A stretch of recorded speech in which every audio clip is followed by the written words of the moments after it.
yang ditangkap tersebut, ya, hasil keterangannya baru dibikin LP. Menurut ahli bagaimana dari kepolisian? Ya itu udah amburadul ya. Jadi mengapa? Apapun istilah yang digunakan, merampas kemerdekaan orang lain, membawa ke kantor, membawa ke suatu tempat, itu namanya sudah merampas kemerdekaan. Nggak bisa pakai istilah mengamankan. Di UHP itu nggak ada istilah mengamankan. Itu bukan tertangkap tangan ya. Bukan. Mengambil kemerdekaannya sudah diambil, dibawa ke satu tempat, ya bukanlah. Dan ingat, tidak semua anggota Polri boleh menangkap. Tidak semua anggota reserse boleh menangkap. Yang boleh menangkap adalah anggota Polri masih aktif, kemudian berdinas di bidang reserse dan diberi surat perintah. Nah, kalau dalilnya untuk mengamankan, apanya yang diamankan? Sudah ada perekaman. Jadi jangan dicampur adukkan antara penangkapan dengan pengamanan. Nah, kalau mau pengamanan ya kayak ada peristiwa keramaian atau ada sidang kayak gini, ya ada anggota polisi berdiri di situ yang ngamankan dia, tapi bukan menangkap. Ya. Kami ingin tanya ahli bahwa bila mana ada anggota polisi yang melakukan seperti yang saya sebutkan tadi, apakah kepolisi tersebut hanya melanggar kode etik ya, kalau dia sudah diduga ada kekerasan terhadap yang diamankan tadi ya? Nah, bukan hanya kode etik, kalau sudah melakukan kekerasan itu pidana, tergantung tingkat kekerasannya. Kalau bisa kena 351, bisa kena 352, dan apabila dilakukan oleh anggota Polri itu harus diperberat. Dan ingat, Indonesia punya sudah ratifikasi konvensi internasional tentang anti penyiksaan.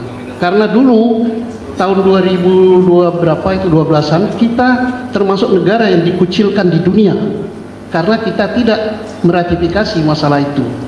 Dan di Indonesia dikenal sebagai masih terjadi kekerasan-kekerasan oleh aparat. Nah, makanya kita meratifikasi itu. Jadi harus betul-betul itu dihargai gitu ya. Apa pentingnya rekonstruksi terhadap suatu perkara yang menarik perhatian bagi penyidik untuk membantu penuntut umum dalam proses persidangan dalam pembuktian perkaranya? Sangat penting ya, karena dari situlah kita bisa memberikan gambaran tentang peristiwa yang terjadi, termasuk peran si pelaku, peran orang yang kita tuduh sebagai pelaku kan, perannya ini. Nah, penting itu. Tanpa itu kita nggak bisa dapat gambaran.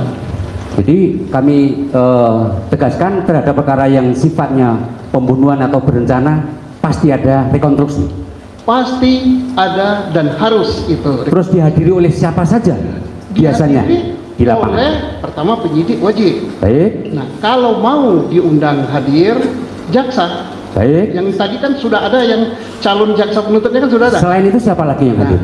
Kemudian para pelaku. Baik. Nah, selain itu pelaku mau penasihat hukumnya. Penasihat hukum juga hadir. Iya, supaya fair.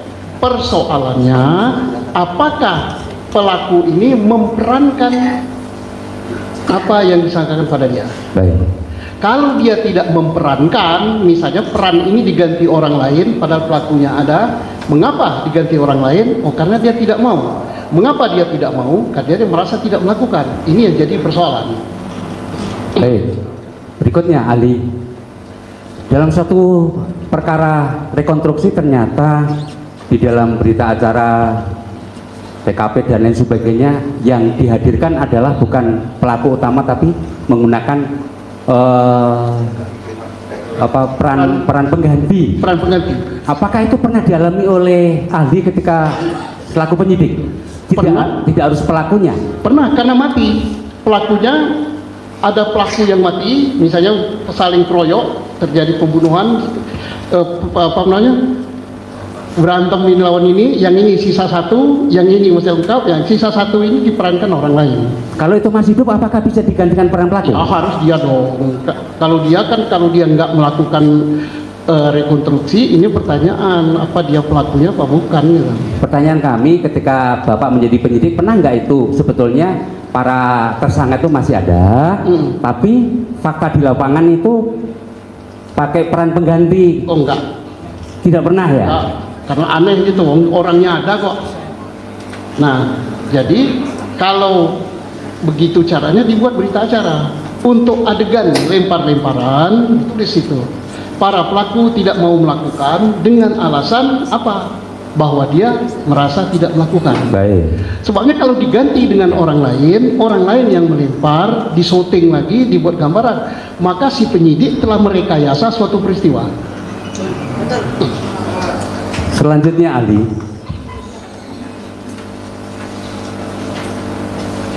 Ketika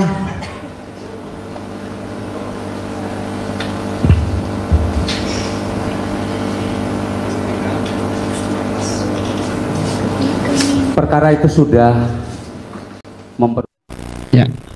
katakanlah sudah putusan PN, dikuatkan banding, kemudian di tingkat kasasi pun sama, telah terbukti secara sah dan meyakinkan dan seterusnya. Pertanyaan kami, mohon penegasan kembali, kami tadi kurang tegas. Bolehkah para terdakwa ini melakukan upaya hukum banding, kasasi, dan lainnya? Boleh. Boleh. Undang-undang kita memberikan kesempatan untuk, karena pada tingkat yang ditangani oleh manusia tidak menutup kemungkinan terjadi kehilapan. Boleh. Boleh. Ya. Baik. Kalau terkait PK seperti apa? Ya, Menurut boleh. ahli. Boleh. Baik. Karena di PK itu dipersyaratkan ada 3. Nopung, putusan yang bertentangan, atau kelalaian kan? Nah, sepanjang 3 syarat ini ada, salah satu diantaranya, salah 2 atau salah 3, why not gitu kan? Ahli, kami tertarik tadi kenapa PK dan itu boleh, karena ahli tadi menyebutkan ada 3 kriteria Iya. yang bisa dilakukan proses sidang, jadi terkait novum, kemudian Sebentar dan Pak, sebagainya. sebentar. Kan seperti itu. Sebentar, saya udah paham. Ya, ya tadi udah. Sebentar, saya mau berbicara dulu, mohon tenang, ya. Tadi kan saya sudah tanyakan di depan, ahli ini akan menerangkan seputar hal apa. Kan sudah dijawab sama ahli ini. Penyidikan. Mengutarakan sesuai dengan keahlian dia, yaitu tentang penyidikan dan seterusnya.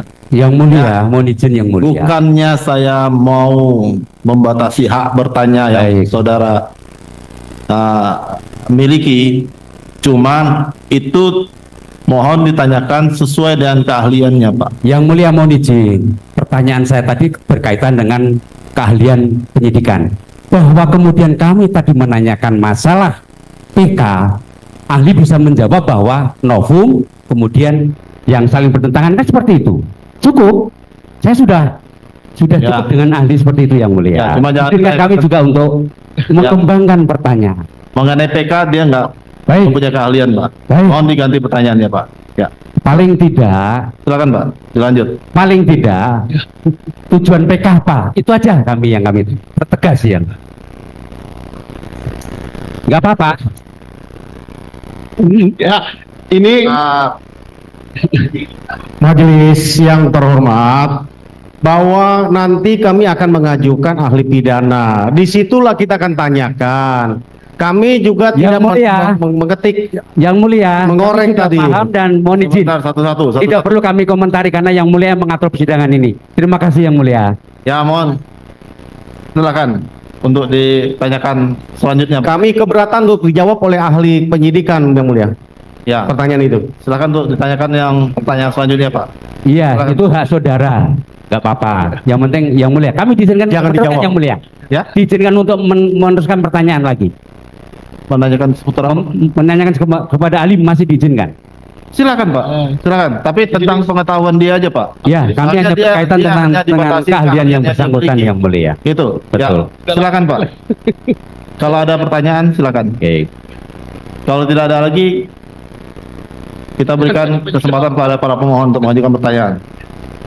Cukup? Masih ada dari rekan yang lain? Biar teman kami yang Silakan. meneruskan yang mulia. Silakan, Pak. Tolong kasih kesempatan. Ya, silakan, Pak.